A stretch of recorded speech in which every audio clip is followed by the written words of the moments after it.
our main topic this week on Mastering Dungeons, we are going to look at what does the future hold in 2026 for role-playing games. We'll take a quick look back at 2025 and then outline our hopes and thoughts for what's coming in 2026.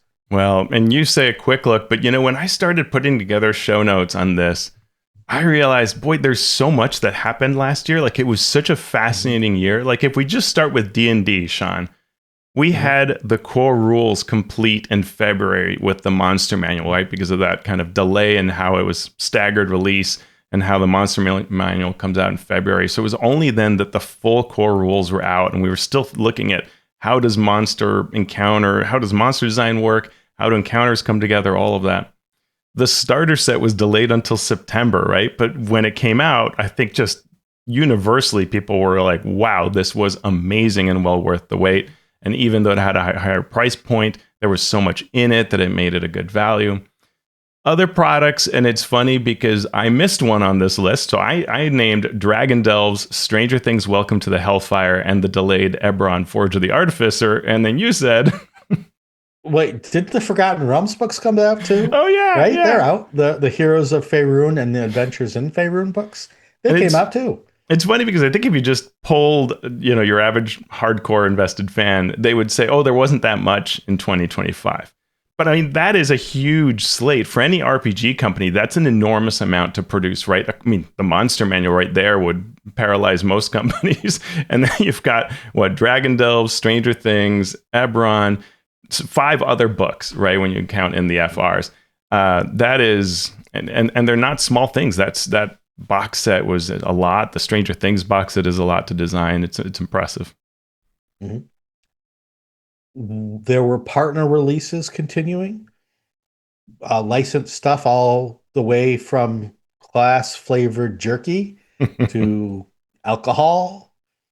We didn't quite reach D&D Bologna level, but we had a lot of content, a lot of delicious snacks, a lot of things that we could hang our hats on as D&D went out in the press on licensing nails realm into the larger community. Yeah, press on nails. Press on nails was that was one, I think, my favorite for the year. And a huge thing was the change that happened to the Sigil virtual tabletop, right? Being released, then kind of in an awkward way, and then laying off most of the team, canceling it, though it technically is still around in a way that you can use it. We were told how some of the functionality will come to D&D Beyond, but it's hard to really get a feel for that. But D&D maps seem to pick up the pace even before Sigil came out and really show a ton of growing functionality over time. Mm-hmm. Yep. We also had D&D Beyond adding more partner products, as well as several digital-only products. So I had firsthand experience with this through Ghostfire, with lots of stuff going up. But their partners all up and down from the Call of Cthulhu going up to some of the big Kickstarters from previous years got a chance to get their content onto D&D Beyond.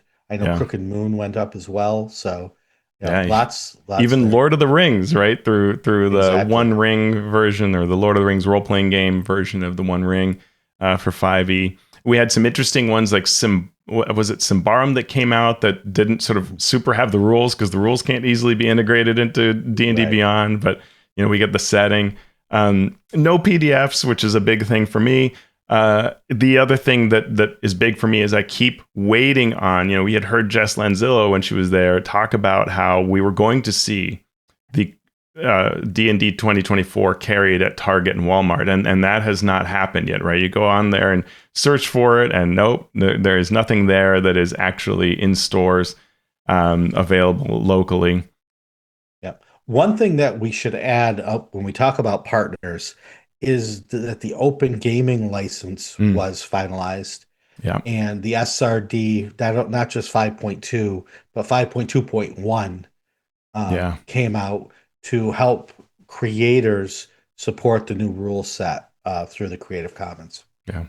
And that was part of a lot of what felt like goodwill. I mean, it was also logic and business and all these things, but it felt like a real shift from the days of the OGL fiasco. It felt like, you see Justice Armand being promoted. You see new hires. You hear from staff talking about the positive changes that are happening. It feels like a new era at Wizards. Like things are being adjusted. Dan Ayub's comments, which were very well received. Just a lot going on there that felt good. Translations of the SRD, the Sage Advice, errata, a lot of things there that just felt like the company was aligning more closely to what gamers want, and being conscious of how they come across in the open space was good. And of course, there's a huge shift at Hasbro in talking about video games, right? The days of the movie are long behind, though we still have that TV show somehow in the works. But this emphasis on video games and a shift to a franchise model. And it feels like that is part of an engine of transformation taking place at Wizards that may be actually quite good for the team. But we'll have to see how that plays out. Yeah. And I've already mentioned some positive moves that seemed good in the post OGL era. So Sage Advice and updated Yeah. errata, the updated 5.2, more creator guidance, all of Yeah. that Yeah, that creator comes guidance together. was great. I'd like to see more that's there, because I think there's some parts of 2024 that it's not clear how it should be written and expressed. You have to look at a book to figure it out. But just wanting to explain to people like what has changed between 2014 and 2024, super valuable to creators. Yep. Now, on the flip We side, we yeah, we would be remiss if we did not mention at Wizards of the Coast the departure of Chris Perkins and Jeremy Crawford, Mhm. leaving Wizards and then joining Darrington Yeah. Press. Clearly, this was a loss of experience and leadership Mhm. in those two individuals, right? Their creativity, their output, their ability to market Yeah. is huge. And we're still seeing how Wizards of the Coast will recover from that. Hiring James Hake Right. to replace one of those, or take a role in a more leadership position in putting together books, is a huge step in that.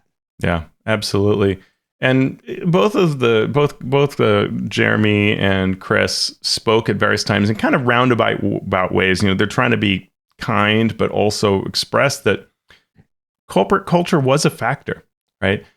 They talked about wanting to be more connected to fans, more directly, fewer barriers between what they're trying to create and where the end product goes, and feeling like they could do that at Darrington Press. Both of them are now working on Daggerheart, so now all of that expertise goes towards this, which should be helpful to the hobby as a whole. We saw AC Inc. switch to Daggerheart as well. You and I saw that coming before, apparently, members who play in AC Inc., which is kind of fun. And, we will have to see. You've got a note here about what else Darrington Press is creating. Yeah, I've read interviews and I've seen stuff around the internet where not Chris and Jeremy particularly, but other people at Darrington Press have said 5e is not something we're just completely giving up on. Yeah. There will likely be 5e products, and who better to work on 5e products from Darrington Press IPs than Chris and Jeremy? So that's also something to stay in the loop on, to see what sort of products, what sort of impetus for growth Darrington Press puts into 5e as opposed to its other games. Yeah, and I think it surprised a lot of fans that Darrington Press, or the Critical Role, chose to stay on 5e for its main campaign. But it didn't surprise you and I, that there is a big difference in the appeal of these games, and the business of Critical Role is driven by things that aren't just book sales. And so it's complicated, and I think it'll make sense. But it remains to be seen over time if Daggerheart can get enough of an audience. Maybe we'll see more shows for Daggerheart, or even a switch down the road. Mm-hmm. It was a year of economic uncertainty. The tariffs, of course, were a major part of that, but D&D sales were a huge question mark. Mm-hmm. After fairly robust 2024 core book sales, it it was not clear how other sales went Hmm. because we saw crowdfunding slow down a bit. We saw sales on places like DM's Guild and Drive Through slow. And so it became a question of where Yeah. are we in terms of this hobby and its sales and what's D&D's share of that? Yeah, and then it's there's I I do not doubt that revenue and profit are great for the line at Wizards, but also selling a lot through D&D Beyond, while it makes you more, means that you're not out there in the vast hobby, and D&D is uniquely positioned to draw in audiences. The one thing that 2014 did amazingly well is just constantly bring in new people to our hobby. And those people, many will become, hard and fast 5e fans, but some of them will try other games and buy or play multiple games. And that really helps the whole hobby. And there's nobody out there that does that like D&D does it. So to me, that's a huge angle of how they do this. And we saw a number of things that are kind of interesting, right? The prices for post-core products went up. Things like making 2 smaller Forgotten Realms books instead of 1. Overall, your price point just went up. And the number of words aren't really higher. A thin book for Eberron at a lower price, but still pretty high per page. Now, on the flip side, this may allow third parties to raise prices somewhat or adopt similar models, but it also means that there could be some barriers for people entering, right? The starter set is amazing, but you've got to really put up more money now to get to it, right? We had impacts like Diamond Distributors. You and I talked about this just last week, how they went bankrupt a second time. That was a serious setback for WizKids, big amount of money for them, for Paizo, for Green Ronin, and other companies. That a major economic impact. And I'm not sure that we're done with impacts to distribution. I think distribution feels vulnerable. There are many changes taking place in the larger book publishing and toy selling industries that could all impact our hobby. Yeah. Kickstarter saw fewer $1 million RPG projects in 2025, just 4, although Backer Kit added another 3. Companies began experimenting with other crowdfunding. Mhm. Crowdfunding companies experimented with various programs. Yeah. We saw BackerKit reaching out to a lot of RPG companies to try to entice them to use BackerKit as the source of Hmm. crowdfunding instead of just Kickstarter.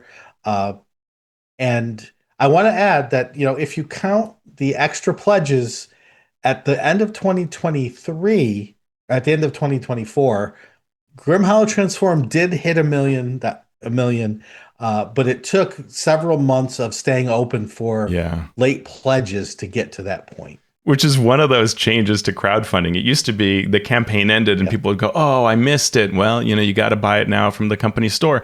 Now it's like, like last night, Backer Kit was supposed to end on Crack the Sun, and it just kept going because every 10 minutes, if someone pledges, it keeps going another 10 minutes. And, Mhm. it takes forever to end. And then it ends. Well, but now you can keep backing it with the post. And, so it's just like, Yeah. yeah, what is the end, right? Is nobody wants the money to stop. Yeah, exactly. Exactly. What we do want to stop is the AI slop. Uh, Generative AI continue to threaten more and more parts of the hobby, not just art and writing, but podcasting and video and novels and one Yeah. bookshelf. And sadly, even the Wizards of the Coast CEO, because they have to answer to investors, and investors want to hear the latest buzzwords and the Mm, thing that's going to make them a lot of money for the lowest amount of investment. yeah. We keep hearing AI, AI, AI. Yeah. Yeah, and I don't think that'll stop. I think that'll be a big question for 25 for 2026. We'll talk about this more. But where companies go with this is going to be very interesting. Mhm. The 3 big RPGs that came out last year, Cosmere, Daggerheart, and Draw Steel, this really was amazingly significant to the hobby, not in the sense that some people will say like, oh, this competes with D&D. It's not about that. I mean, I think there is a little bit of that, right? In that, sure, any given gamer that plays D&D might think about playing those games as well or instead of. But Mhm. it's more about that. I think for many years, the other RPGs have been fairly small, since Pathfinder. They exist, but it doesn't feel like they're really competing at all. And this is the first time that it even can feel that way. And 3 in 1 year is amazing. The way Daggerheart sold out in an eye blink, the way Drawsteel clearly sold higher than anybody expected, and the number of people just out there saying like, "Wow, I'm playing Drawsteel and I'm loving it. Wow, I'm playing Daggerheart and I'm loving it." That was very significant and shows the ability of these games to grow beyond an initial release set. Mhm. And the open gaming license may have been the impetus for some of that energy for the companies in terms of launching these. But I think that just as important is the fact that fans are there interested in these kinds of experiences. They're also interested in indie RPGs, right? That continues to Mhm. develop as well. We've talked about any number of really super interesting, creative, amazing experiences coming through indie RPG space. The OSR continues to draw a large crowd and help bring in players of various ages, right, to have different types of play. The RPGs coming from the side of like Apocalypse World and games like that, as well as completely new creations that people are dreaming up. Only Shadowdark, I think, shows truly enormous sales, but the overall category continues to develop and diversify the hobby. Yeah, I think that the diversity is, I think, Mm-hmm. what is most interesting to me, and where we saw a potential for newsworthy newsworthy happenings. Because most of the other games that we've seen over the years have simply taken D&D players and given them a different experience. Yeah, yeah. And what I'm hoping that we're going to see is Cosmere taking fantasy fiction fanatics Mm-hmm. and introducing them to role-playing That'd games. be amazing. Has there always been a crossover? Yes, Mm-hmm. but not as much as we think. Mm-hmm. Critical Role and Daggerheart taking this streaming uh, fandom Right. and now a video, Netflix anime fandom Or Amazon, and but yeah, introducing, yeah, yeah, sorry, I always say it wrong, and bringing them into the role playing yeah, game. You know, yeah, if if we can do that, if we can see that growth of the RPG industry as a whole, because these other brands are bringing in new players, I think that is going to be brilliant. yeah. I think for Mm. MCDM, they're still firmly in the RPG uh, veteran audience space, Yeah, right? They're still drawing from people who already knew what role playing games were, and true. that's not a knock on it. No. That is just the reality of it. And so what I'm going to be looking at is, all right, the core books came out. How did their first adventure do? Their first adventure, although it wasn't on Kickstarter, did 2.6 million. That shows that people are willing to pay for adventures using this game. Yeah, yeah. If adventures come out for Cosmere, if these third party or ancillary products come out for Daggerheart and for Cosmere, are those same people that maybe bought it because they're fans of Brandon Sanderson, Mm-hmm. or maybe bought it because they're fan of Critical Role?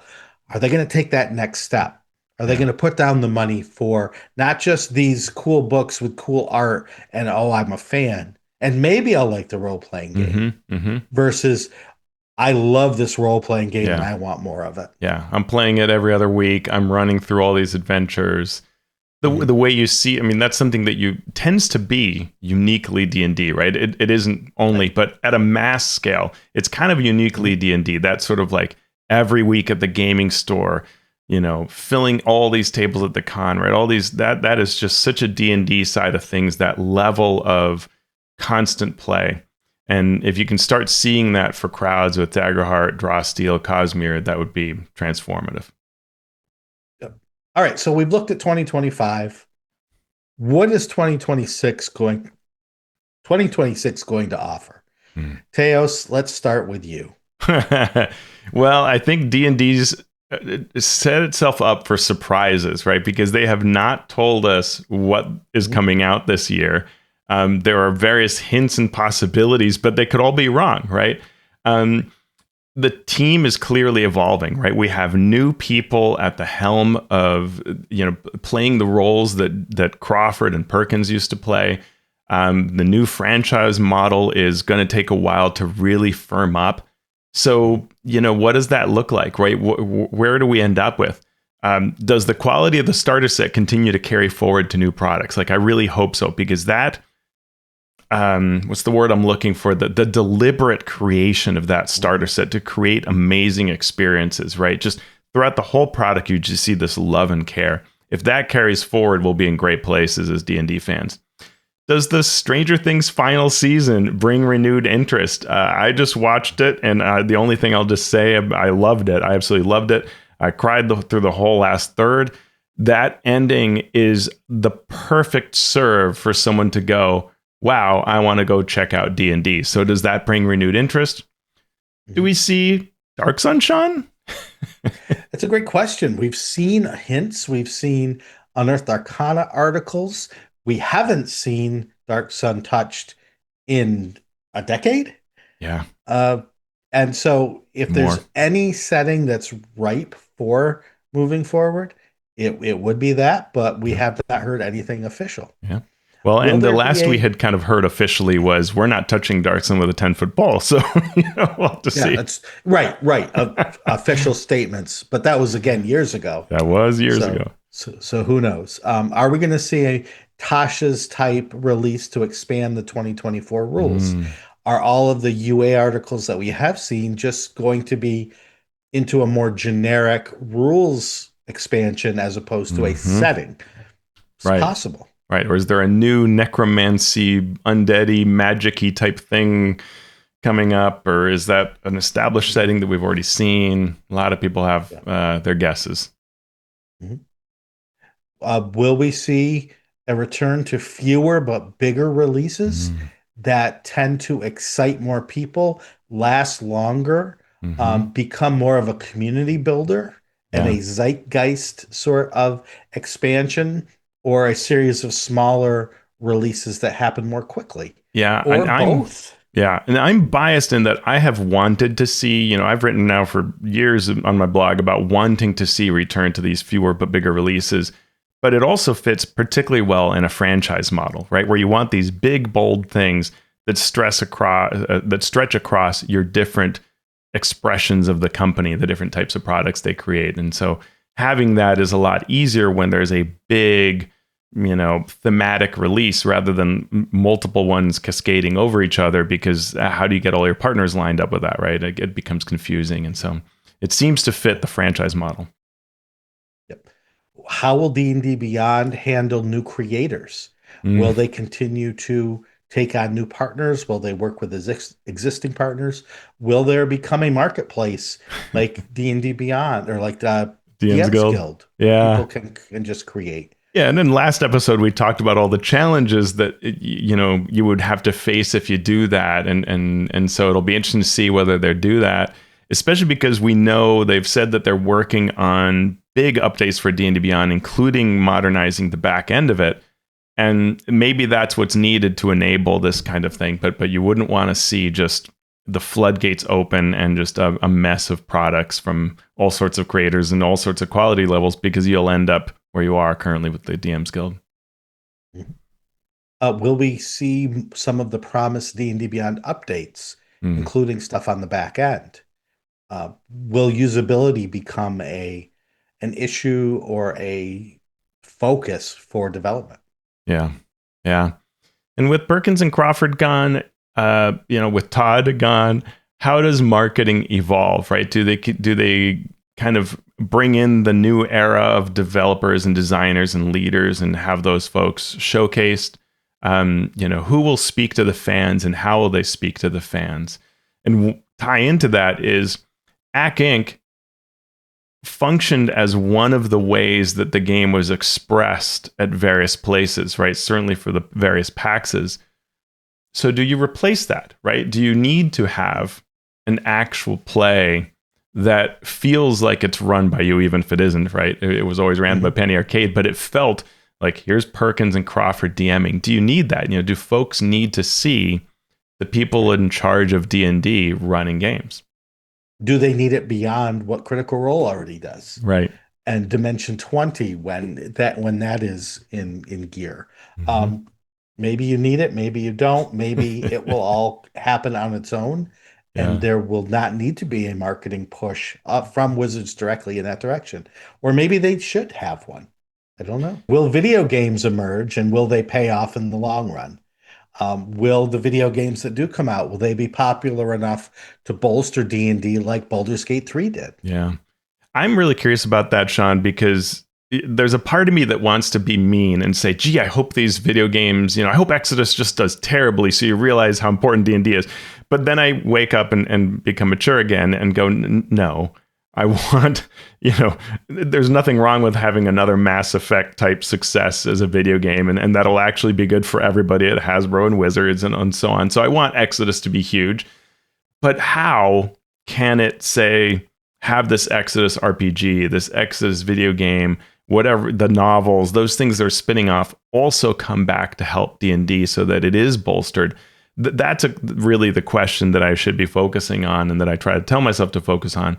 And whatever next comes out from video game, again, how does it do that? And if it's a D&D video game, how does it properly link back? I mean, even Baldur's Gate 3, no question, it bolstered D&D, but it sort of did so via proximity, not because it was part of this large ecosystem. So maybe that franchise model can answer these types of questions. Can we see D&D back on the shelves at Target and Walmart and other big box stores? Mm-hmm. Yeah. And I mean, this links back to many of the questions that sort of come to the issue of 2014 did what no other D&D edition did in terms of growth. And my understanding from looking at comments that various people, especially Ray Winninger, have made, is that it wasn't because, say, a new fan came in and became a lifelong D&D fan. They actually behaved a lot like in previous editions, where they might come in, buy a few products, and then drop off. But there were so many of these people coming in that you could kind of draw little miniature arcs that overlap so much that it feels like it's just an endless solid line. But people do still come in, try the game, and leave. But if so many people come in, you just get this continuous growth. And 2014 managed to do that, right? It did so around maybe till 2019, depending, if we're assuming how correct our numbers are. So can we get back to that? I mean, we'd all want to. But, what is the reason that we might get back to that? Is it this Stranger Things season? Is it having another video game? Is it a TV show, right? This is all, I have no idea, but I'm very curious as to whether we can. And if we don't, what does that mean for D&D at Wizards of the Coast? Yeah. Could we finally see a D&D TV show that actually comes out from Wizards of the Coast / Hasbro or a partner organization and get filming not just completed, but started? Yeah. And succeed in a way that expands the base audience that might enjoy the role-playing game. Yeah, I just finished watching the first season of Mighty Nine on Amazon because my son has a free account through school, and it was super fun, and he and I really enjoyed it. It's a really neat story. I don't know that it directly leads anyone to playing either D&D or Daggerheart or anything else, but it could be, right? Done right. It really could be. And one of the benefits D&D gets is they get to make a show like that and put D&D on it, right? Whereas the Mighty Nine can't. It can't say D&D, which is a shame, I think, for both parties. If you can build that bridge, that could be really huge. The last thing I'll say is there's always this danger in my mind of folks at Wizards of the Coast acting on their CEO's discussions, which you and I know are often just built in that space of creating interest and waves and sounding like you're on the cusp of anything new and exciting. But could they actually come out there and say, oh, here is our, AI DM, or our AI solutions for DMs to create your campaign with the press of a button, or answer all your encounter building questions at the press of a button. I think that can be very attractive to tech people, and I have family members that are in the tech space, and it's so easy to get into that solution building side of things, and a lot of that crowd just assumes that AI is great and doesn't think about the larger implications. And so I'm always worried that any year could bring something like this. And every year I think I'm a little more worried that they might make that big mistake. I think it would really backfire with the audience. I think it would hurt the perception of quality and leadership of Wizards, but who knows, right? I have no idea if something like this could come out. Yeah. In terms of economic uncertainty, will the 5e ecosystem continue to work well for third parties and creators? Mm. Will third-party companies be able to sustain their output Mm. if Yeah. there is this slowdown in sales of RPGs in general? Yeah. Yeah, there could be more surprises like tariffs. I mean, tariffs, we were very fortunate in our hobby to have this exemption from being RPGs.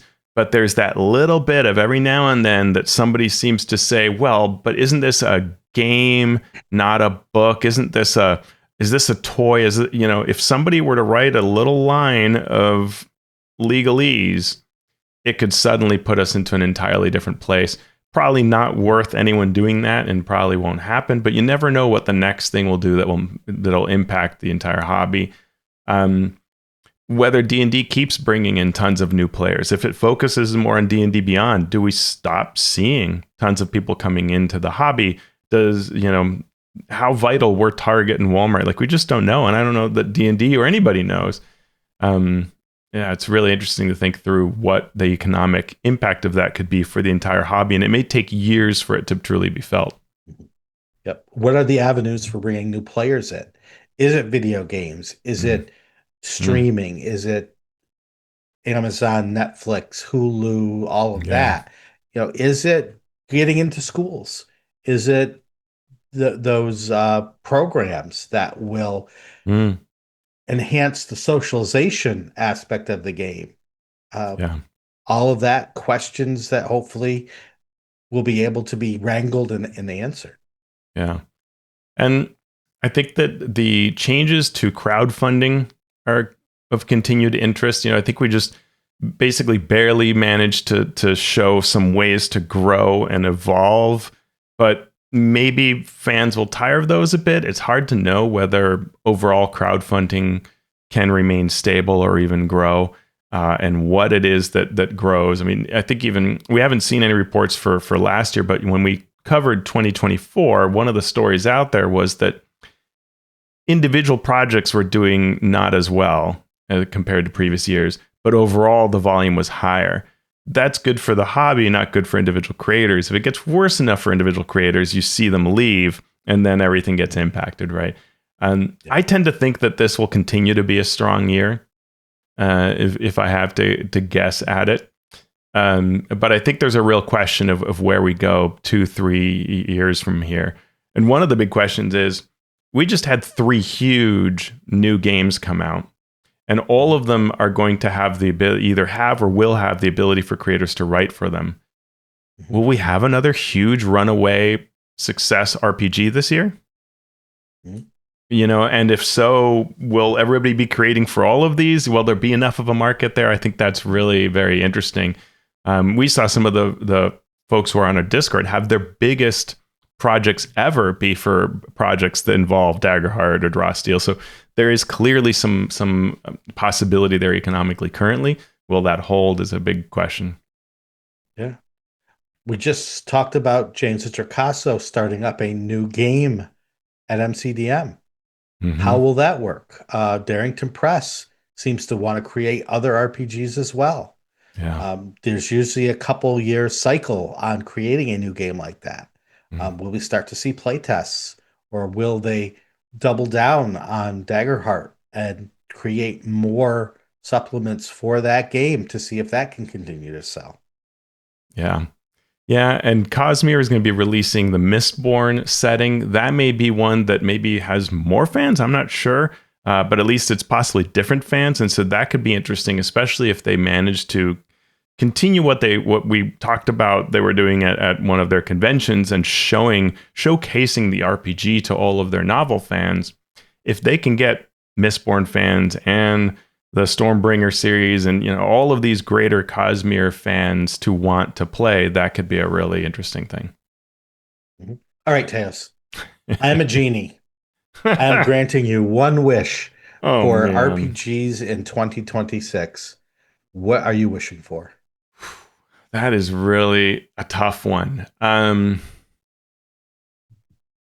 I think that if I had to pick one thing, and I don't know whether this is it, but I think that I would put D&D in all of the stores, right? In all the big stores. I want it to be at the Walden Books level like it was when I was a kid. Mhm. I really think Right. that it needs to be out there so that everything else that is bringing attention to the game results in an easy purchase. Mhm. I think it needs to be that, my grandma, my sister, whoever, can just go, "Oh, that's that thing that I think you'll like. I'm going to pick it up and buy it for you." It Mhm. can't just be on a D&D Beyond website, right? And if D&D is in all these places, easy to buy, easy to find, everything else works, and it'll bring all these people into the hobby, and it will enable other RPGs to grow. So that's probably my wish. I don't know if it's a good one. That's where my brain goes. Well, how about you, Shawn? I'm your genie. What do you wish? I wish for a program, something like D&D Encounters, Mm, to come back not only in game stores, but in public places, mm, working with schools, working with mm, libraries, working with places where people can come and mm. socialize and see the power of role-playing games in progress. Yeah, And I think D&D Encounters was groundbreaking in that. And I think lessons were learned. And I know Chris Tulloch, who created it, is still at Wizards. yeah, And I yeah, know he has great ideas. yeah, And I want to see him given the budget, him given the freedom to yeah, create something that will bring people together to play like that D&D yeah. Encounters program did. Yeah, you and I have seen over the years, and we've talked about this, organized play interest at Wizards ebbs and flows. There have been years when there were designers, staff members who were just like, how can we murder off this organized play? I hate it, burn it with fire. Mhm. And then there are years, like at the beginning of 5e, when you have key people going, this is the secret to our success. We must build this community. Let's invest heavily in this, or fourth edition with D&D Encounters, right? And little things can make the pivot from a good program to an outstanding program. And I agree with you. It's time for Wizards to take people who know how this works and invest in it, and just Mhm. really see the gains come. I mean, AL has not been functioning the way we'd want for a long time. D&D Encounters, it's so long ago since that was remotely a program, and Mhm. yet stores still have some of that energy left over. That's how powerful it was. It'd be Mhm. great to see both those take off. And I would even say I would love to see organized play initiatives for Daggerheart and Draw Steel and Mhm. Cosmere Right. that are done for their kind of audiences that could work at their level, because I think that would also grow and diversify the audience in ways that would be really healthy for everybody. Mhm. Mm, There you go. I like your Your wish. wish is my command. All right. Well, now that we've wrapped this up, 2026 is off to a screaming start. I don't screaming in a good way or a bad way. We'll find out. But what I do know is that I am very thankful for you, Teos, and Same. for all of our listeners out there. So thank you so much if you're a listener of our show, whether this is your first episode or your 500th episode. I don't know if we've done 500 episodes. It feels like we've done at least that, if not more. If you really, really enjoy the show and you want to help us out, you can do that. One way to do that is by going to patreon.com/mastering D&D and supporting us either as a Master of Dungeon supporter, a Master of Realm supporter who get links, who get shout outs in our show notes, or a Master of the Multiverse patron who gets me to read their names. I'm going to try to do this without coughing as I take a drink. Ooh. Here we go. Agile Monk of Fantasy Companion Workshops, Keith Ammon of The Monsters Know What They're Doing, Lou Anders of Lazy Wolf Studios, Craig Bailey, Rudy Chainsaw Basso, Dave Bastiensen, Derek the Bearded GM, Steve Bissonette, Merrick Blackman, Boschjan from Duality Press, Calvin Bridges Avalos, Robo Ballin, Kevin Criswell, Dead Inertia DM, Evil John, Evan at Nimbleco, Will Doyle, Andy Edmonds at nerdronomicon.com, James Fisher, Scott Fitzgerald Gray at Insane Angel Studios, Ben Heisler and Paige Laitman, Sean Hurst, Hyperlexic, the Jaunty Mantis TTRPG podcast, Mark and Mary's Gaming Compound, The Mighty Jerd, JR of the Twilight Perspective, JT Evans, Brian King, Jim Klingler, Gail Cormandy, Chad Lynch, Paul Mata, The Mathemagician, Jaron from Mathis Arcanum, Eric Mengi, Anna B. Meyer of Fantasy Cartography, Trey McLemore, John Mickey, Sean Molly, Falcon Neal, Tom Nelson of the Deck of Player Safety, DT Norris of DT and Dragons, Phil Wirt from the Philadelphia Area Gaming Expo coming up in a couple weeks, Philip N. Lindsay, Frog Prince at Tentacle Squelching Wetly, Post Fiction RPG Audio, Ricardo Who Might Adventure, Robert Pasley, Vladimir Prunner from Croatia, Ozymandias Rex, Runner Rick, Chance Russo at Drago Russo, Andy Shockney, Krishna Simos, Tim Smith, Spark from Dunner Games, Jeff Stevens at jeffstevensgames.com, Josh and Lee Wanika of the Tabletop Journeys podcast, Talos the Stormlord, Jeremy Talaman from the D&D and TV podcast, Tres, Ryan Truk, Joe Tyler, Marcelo de Velasquez, the Valiant DM, Christina Vasalena, photography from Bergen, Norway, James Walton, Graham Ward, Jason Ward from Accidental Cyclops Games, Javier Waziak, Waterford Wizard, Chris Webster, Zach Types, and Zewalt Winfrey. Thank you so much for your support.